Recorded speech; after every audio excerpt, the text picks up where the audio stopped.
Ek groet u, dit is Sondag die 7de Junie. En kom ons praat oor keuses. Ek wil vanoggend vir u 'n boodskap bring, wat baie oud is, maar wat vandag nog net so relevant is, as wat die heel eerste keer was toe dit gepredik was. Ons daaglikse lewe bestaan uit 'n verskeidenheid van keuses.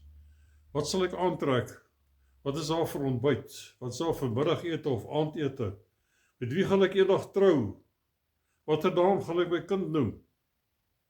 Sielkundiges beweer dat daar 'n kondisie is waar mense die vermoë verloor om 'n keuse te maak, omdat daar net te veel keuses is. Die skrif egter bring ons vir slegs 2 keuses. Een of die ander een, poort nommer 1 of poort nommer 2 noem ek dit. Swart of wit. Neem Jesus aan of verwerp sy aanbod van vergifte, saligheid en die ewige lewe. Matteus 7 vers 13. Gaan in deur die nou poort. Ek noem dit poort nommer 1. Want breed is die poort, dit is poort nommer 2. En wyd is die pad wat na die verderf lei, en daar is baie wat daardeur ingaan. Die keuse is joune, en die gevolge daarvan is ewig. Wanneer dit kom by die weggeraping, is die vraag, wees vraag, wat volg hierna?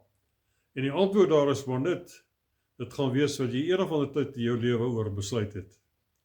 Vir hulle wat die wyse besluit geneem het om poort nommer 1 te kies, bring die weggeraping die salige hoop, vir hulle wat op Christus vertrou en gedurende die kerkdispensasie hulle saak met die Here reggemaak het. In die oomblik word die wat in Christus gesterf het opgewek, en die gelowiges wat op daardie oomblik nog leef, word in 'n oomblik saam met hulle opgeraap om die Here in die lig te ontmoet.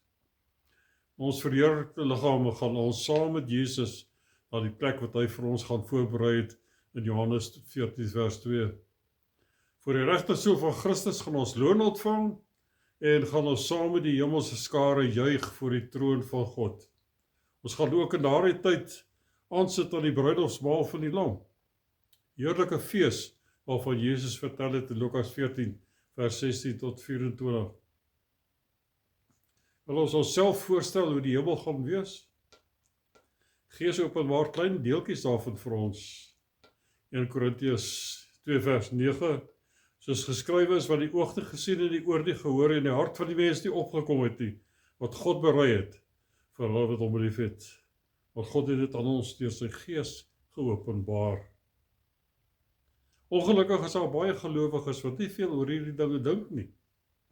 Ander is so onkundig oor die weggeraping, en ander steur hulle nie aan hierdie groot belofte nie.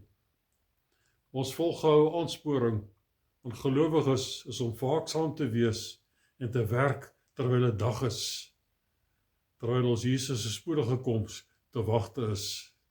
Ons arbeidsveld is rondom ons en word steeds groter.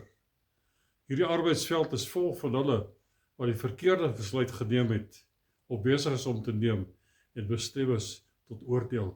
Dis poort nommer 2. In Johannes 3 vers 36 sê hy wat in die seun glo, het die ewige lewe, maar hy wat die seun ongehoorsaam is, sal die lewe nie sien nie, maar die toorn van God bly op hom. Bly op hom, neem kennis daarvan. Die toorn van God is nie iets wat aan die ongelowige toegereken gaan word, iewers op sy pad of voor sy dood nie, of by sy dood nie.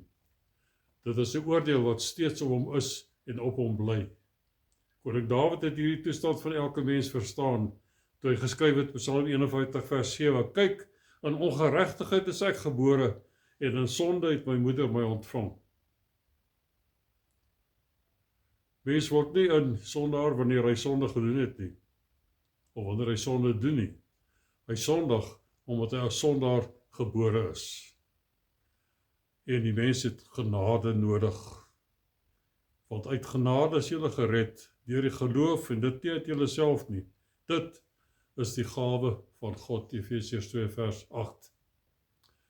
Deur God se genade en liefde te verwerp, neem 'n mens onvermydelik na poort nommer 2, die ewige verdoemenis en verwydering van God.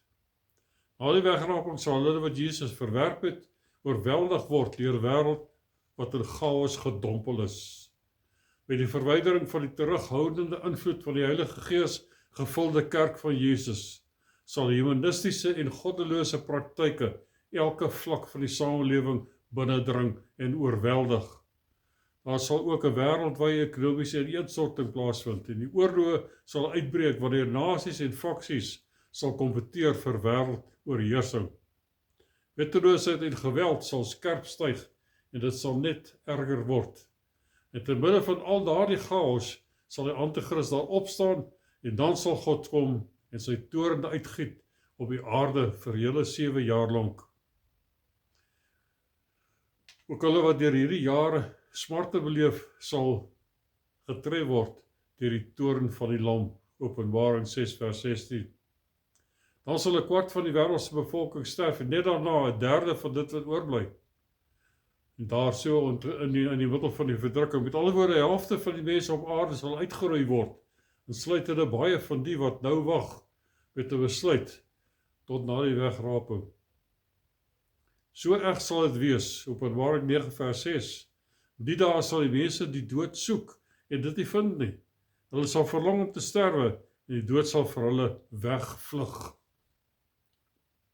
Die Bybel leer dat die gees van elke mens wat te sterwe kom, die finale oordeel sal afwag op een van 2 plekke. Poort nommer 1 waar hulle deur is, of poort nommer 2, die paradys of die ewige vlamme. Ons doen die afdeling in Hades, waar hulle deur God as regverdig verklaar is en hulle verlossing afwag. Ons doen met die paradys. Dit is ook beskryf as die boesem van Abraham. Dis waar die regverdiges van die Ou Testament en voor die kruis van Jesus die afwas van hulle sondes afwag. Lukas 16 vers 26.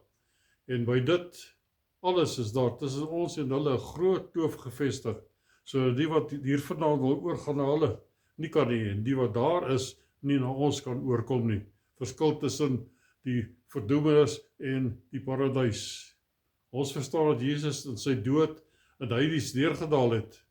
Efesiërs 4 vers 9 sê vir ons, maar hy het opgevaar, wat beteken dit anders as dat hy ook eers neergedaal het in die onderste dele van die aarde. Nou kan manne soos Noag en Abraham en vroue soos Ragab en Rut, wat regverdig wat verklaar was in hulle geslagte, maar wie se sondes nog nie afgewas was deur Jesus se kosbare bloed nie. Met Jesus se opstanding het baie van hierdie heiliges uit hulle grafte gekom en is deur baie mense gesien. Matteus 27 vers 52, en die grafte het oopgegaan, baie liggame van die ontslape heiliges het opgestaan, en na sy opstanding, Jesus het hulle uit die grafte uitgegaan en in die heilige stad ingekom en dan baie verskyn. Hierdie Ou Testamentiese heiliges is nou in die paradys, maar sal eers hulle verheerlikte liggame ontvang met die groot wit troon oordeel, en dit is aan die einde van die millennium. Vooral in vlamme is daar egter geen ontkoming nie. Soos die ryk man in Lukas 16 vers 19 tot 31 is daar selfs nie 'n druppel water om hulle tonge af te koel nie. As geen verlossing nie, as geen ontsnapping nie, as geen hoop. Dit is waar hulle is, wat Jesus tot en met hulle dood verwerp het, en dit gaan nie beter word vir hulle nie. Aan die einde van die millennium, wanneer die dode klein en groot voor die troon van God gaan verskyn, sal hulle wie se name nie in die boek van die lewe verskyn nie, in die poel van vuur gewerp word. Openbaring 20 vers 14, die dood en die doodryk is in die poel van vuur gewerp. Dit is die tweede dood, en dit is, as dit bevind is dat iemand nie opgeskryf is in die boek van die lewe nie, is hy in die poel van vuur gewerp. Dis waar, in Jesus se eie woorde, alle worm nie sterf nie, die vuur nie uitgeblus word nie. Wat Markus 9 vers 46. 'n slegte psigopaat wat so iets as sy grootste vyand sal toewens, toestand erger as die dood. Menigte mense weet van hierdie keuse wat hulle voorgehou word, maar bedrieg hulle self deur te dink, hulle hoef nie nou so 'n besluit te maak. Ek kom ons wag tot môre, ek kom ons wag tot volgende jaar. Of nog erger, hulle dink hulle kan wag tot jy wegrapel of wanneer die verdrukking begin en dan 'n besluit neem. Dis dwaase mense wat so redeneer. Want niemand word nog 'n dag beloof nie.